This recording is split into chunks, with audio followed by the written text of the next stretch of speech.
There are many of you who would be looking at joining a B school at this point of time, and some others who would be graduating from their first year of MBA to the second year of MBA. And this is the time when you choose your specialization. Now, the question that my students often ask me is which specialization to choose for the best placements.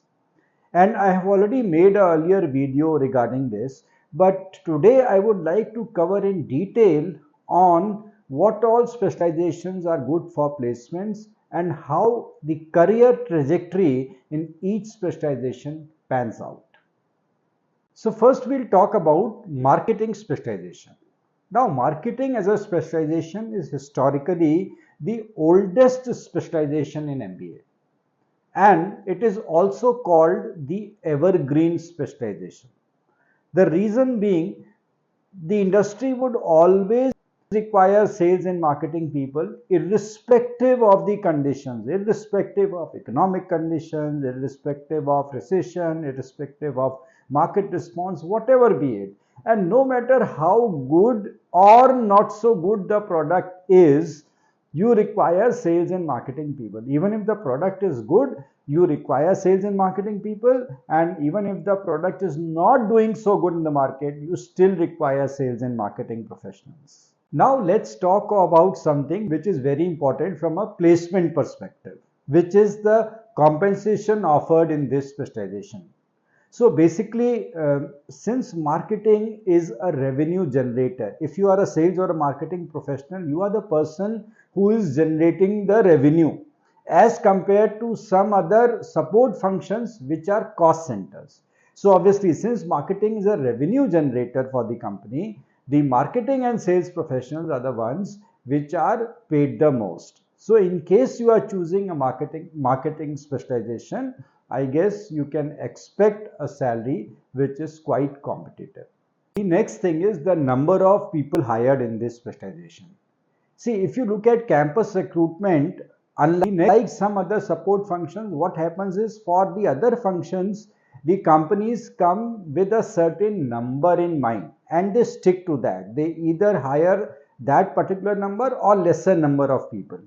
But in marketing, if they find good people, then there is nothing like a limit, because as I said, it's a revenue generator. So what happens is, automatically in a marketing, the numbers go up, which means the openings go up and the opportunities go up. Now let's talk of the sectors which hire people with marketing specialization. So as I said earlier, marketing specialization students are in demand in literally all these sectors. But there are certain sectors which are the dream sectors of any marketing student, and out of that, FMCG is one of the most demanded sector by the MBA marketing students. The reason I'll tell you, the reason is, since FMCG products are B2C products, there are more chances of getting into branding and core marketing in an FMCG company, because that is where the branding and the core marketing is happening. And second thing is, it is an easier product to sell as compared to some other sectors. The reason being, see, no matter what the conditions are, again I'll talk of economic conditions or recession or whatsoever, people will buy their toothpaste, they will buy their soaps, they will buy their shampoos and so on. So basically, the product is something which is a requirement driven product, and so it is a bit easier to sell. Now I'll talk about the skills that are required in a marketing student. Now, of course, there are certain skills that are required, and only if you possess these skills, you should go ahead and choose marketing specializations. All of us know that networking and a penchant of talking to people and making new connects is something which is very important if you are a marketing professional. The other thing is relationship building. You should be able to build relations, and the most important thing is you should not be shy to sell your product. If you have these qualities, you have the right skills to be a marketing professional. Now we talk about the career trajectory in an MBA marketing specialization. How fast will your career grow if you choose MBA in marketing. So I'll tell you, typically entry level people are the people in marketing who are 0 to 4 years experience. And during this period, you work as a sales associate or a brand analyst or a digital marketing associate or a market research associate. So these are typically the roles that you would be taking. After that, which means between 4 to 8 years, is the time when you become a marketing manager, a brand manager, a sales manager, or even a product manager, which means entry level management positions is what you can expect from with an experience of 4 to 8 years. After working for around 8 years, you can look at senior level positions. So if you are in the work experience range of 8 to 12 years, then you can become the VP marketing or chief marketing officer or a product manager. And this is also the time when you can branch into being a marketing consultant as an entrepreneur. So this also you keep in mind. After working for 8 to 12 years, you can be a marketing consultant and start a consultancy of your own. And if you are a 12 plus year experienced person in the marketing industry, then you can look at the executive level positions, which is CEOs, CEOs, or even chief strategy officers.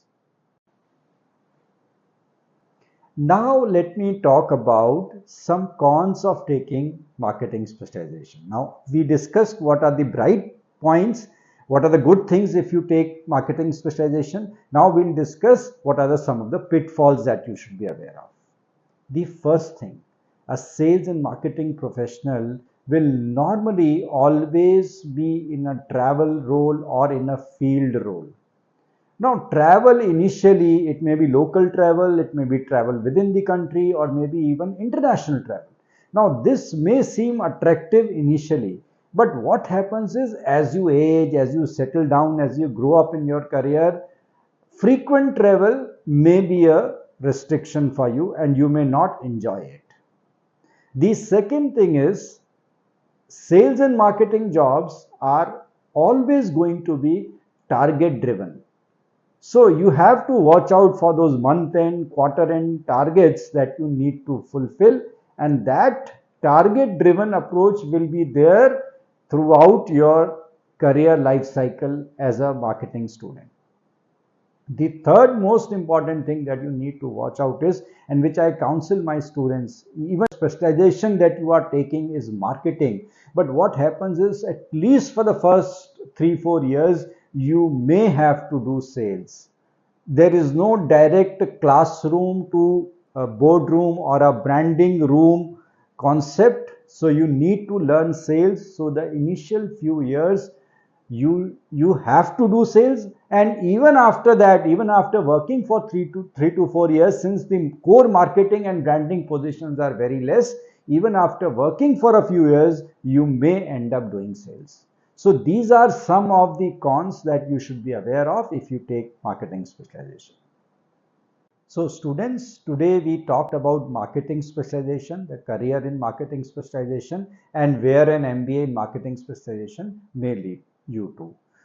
I will similarly cover other specializations in my subsequent videos. I'll cover them in details like I did for this marketing specialization. And if you are interested and if you like, then subscribe and keep watching my videos.